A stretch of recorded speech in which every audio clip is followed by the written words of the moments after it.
For the past year, we've all been hearing about the teenage sensation that has taken the world by storm. But how good is Erling Haaland really?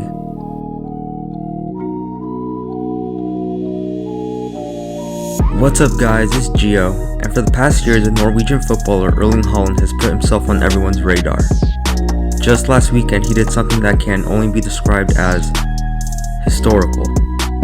After seeing Augsburg get their third goal to Dortmund's first, the 19-year-old Haaland is put in to give his side another attacking option. And in the beginning of a moment that can only be described as, again, historical, Haaland would go on to score a goal just 3 minutes after coming off the bench. And he wasn't done impressing the German fans just yet. Haaland would go on to score the go-ahead goal and the goal that secured Dortmund the 3 points. At the end of the match, we have to realize what we just saw. A 19-year-old manages to come off the bench and score a hat-trick in just 20 minutes. This is literally the perfect debut for a footballer getting introduced into one of Europe's top 5 leagues. So, after Haaland's crazy performance versus Augsburg, the question has to be raised. How good is Erling Haaland really? In order to figure out how good Haaland really is, we have to start from the beginning. Haaland was born on July 21st, 2000 in Leeds, England, due to his father, who was also a professional footballer, playing for Leeds United at the time. Like his father, Haaland would go on to play for his hometown club, Brighton. He joined the academy, and during the 2015-16 season, Haaland played for the reserve side, where he had an impressive season, scoring 18 goals in 14 games. With a phenomenal performance with the reserve side, he managed to get his professional debut at just 15 years old. Now, I don't care if it was Norway's second highest level of league football. If you managed to get your professional debut at 15, you're something special. But he only got 422 minutes in 16 games, coming off the bench 12 out of his 16 appearances that season, and didn't have any impact with the already limited time he had to play. But that's understandable, most 15-year-olds won't get the chance to start for their clubs. In the 2016-17 season, Haaland would move to Molde and get his chance to play in Norway's top flight. There he'd go on to get 4 goals and 1 assist in 20 matches, averaging a goal every 161 minutes and averaging a goal contribution every 129 minutes at just 16 years of age. Not bad for a 16-year-old kid. At this point in time, there is definitely some signs of potential, but it's by no means WONDERKID status just yet. Next season though, he'd have what I'd say was more of his breakout year. Haaland would play 26 games and go on to score 12 goals and provide 4 assists, helping his team to a second place finish and a Europa League qualifier spot.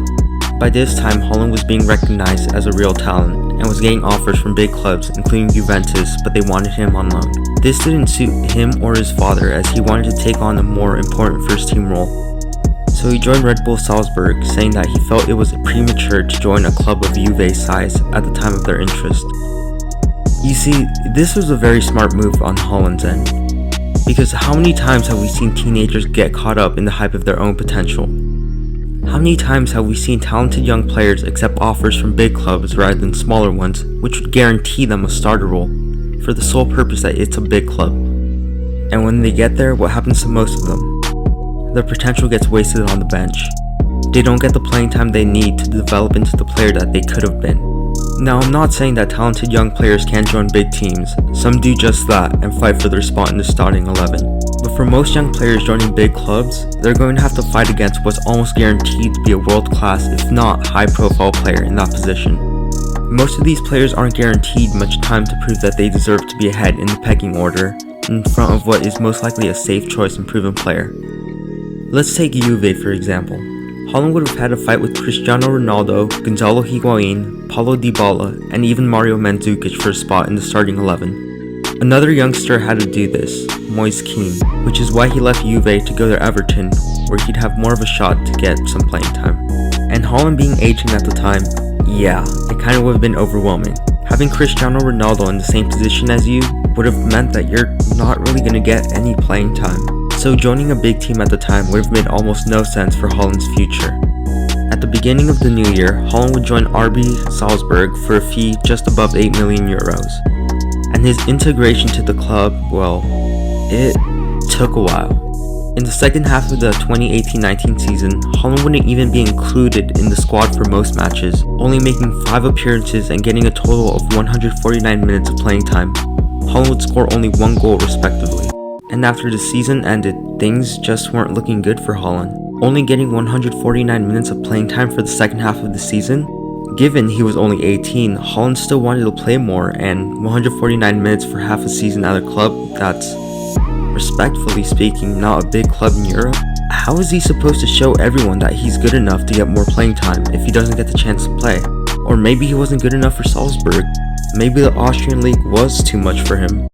Or maybe he'd have the game of his life just 4 days after the season ended. Yep, just 4 days after finishing the 2018-19 season with Salzburg, Haaland would have the match of his life with Norway's U20s at the U20 World Cup. My man Haaland would go on to score not 1, nor 2, nor 9. He had 9 goals that game. I don't know if it was the lack of playtime with Salzburg that built up all that momentum in him, or if Honduras just never saw this coming. But 9 goals? That's a hat-trick of hat-tricks. To put this into perspective, the previous record of most goals in the U20 World Cup match was 6. And Haaland just extended that record by a hat-trick.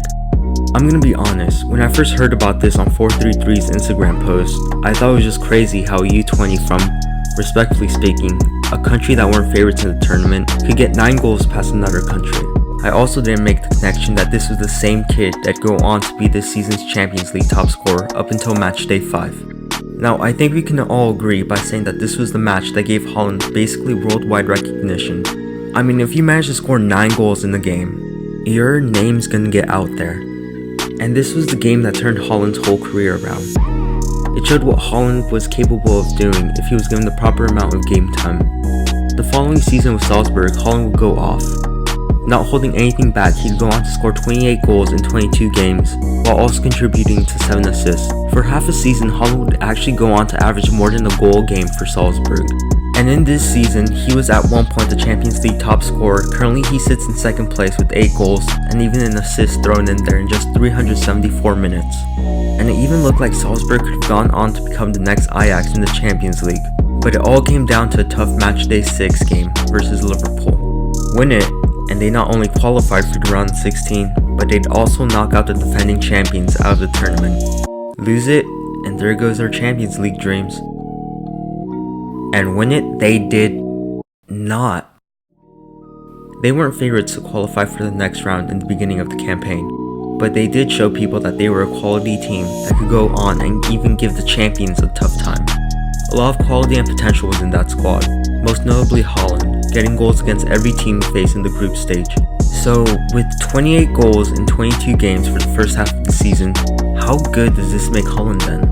Well, he managed to get 20 goals in 16 domestic matches in Austria. It's an all-European top 5 league, so some may quickly try to discredit his quality, because he needs to perform in the top 5 league to prove his quality. Just because he can pull this off in the Austrian league doesn't mean his quality in game would translate to a top 5 league in Europe, right? RB Salzburg director didn't think it was the right time for Haaland to leave just yet, saying last month that it's too fast for Haaland and that he's only been here for 5 months, and that sure, he was outstanding, but it's football. Well, at the time it was pretty understandable, seeing that Haaland was so young, and even though he was having a brilliant season so far, maybe it would be best if he stayed for the rest of the year and have him develop more, because the European top 5 leagues are hard and maybe he just can't do it just yet. But boy, he couldn't have been more wrong. At the beginning of the winter transfer window, Haaland would join Dortmund in a move that was fitting. I mean, Haaland's main reason for leaving Salzburg was because he thought he was ready for the next step and he wanted to play Champions League football, seeing that Salzburg were eliminated in the group stage. And I mean, what better team to join than a team that's known for developing young talents? From Ousmane Dembele to Jadon Sancho, we've seen Dortmund always boast young players and develop them into class players.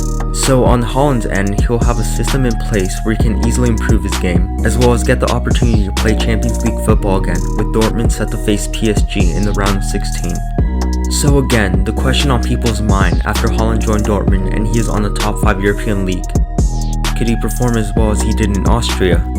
Well, scoring a hat-trick in 20 minutes coming off the bench shows that he could perform in one of Europe's top leagues.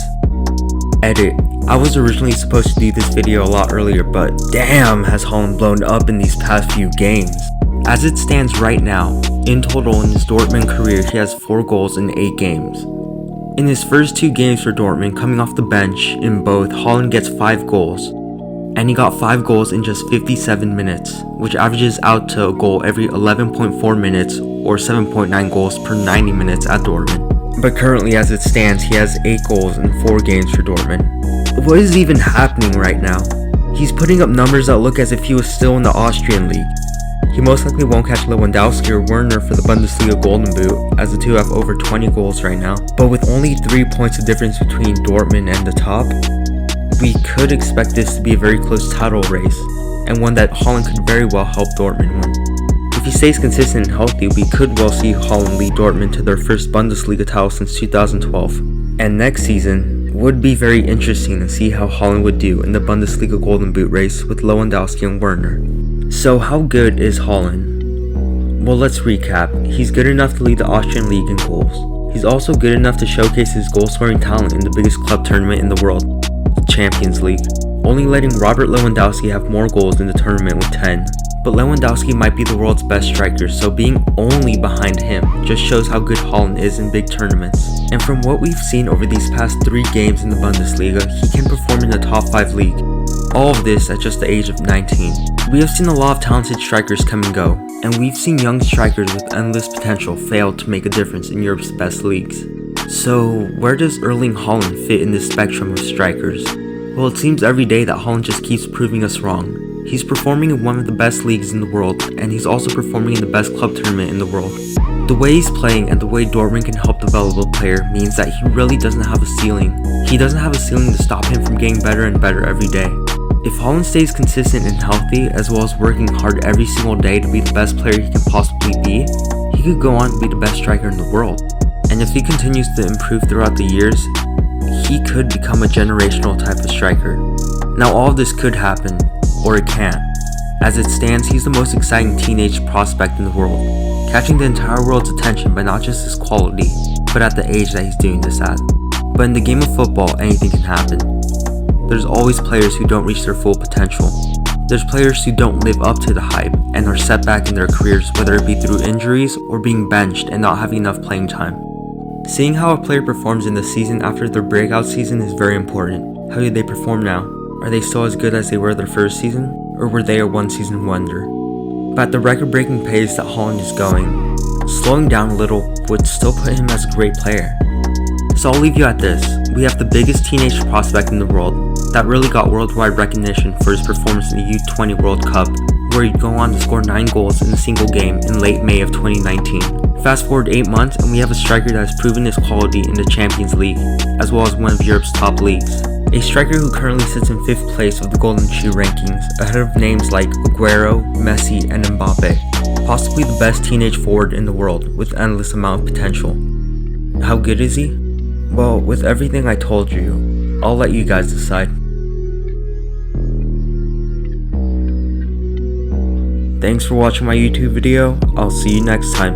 Peace.